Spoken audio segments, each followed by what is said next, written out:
Herkese merhaba arkadaşlar, kanalıma hoş geldiniz. Yepyeni bir video ile karşınızdayım. Arkadaşlar, bugünkü videomuzda başarılı ve karizmatik oyuncumuz Can Yaman'dan yepyeni görüntüler geldi.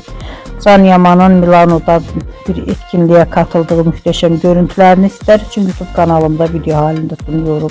Umarım beğenirsiniz. Arkadaşlar, videomu beğendiyseniz kanalımı izlemeyi ve bildirim butonuna basmayı unutmayın.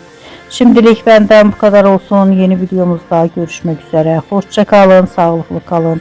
Umarım videomu sona kadar izleyeceksiniz ve beğeneceksiniz. İyi seyirler.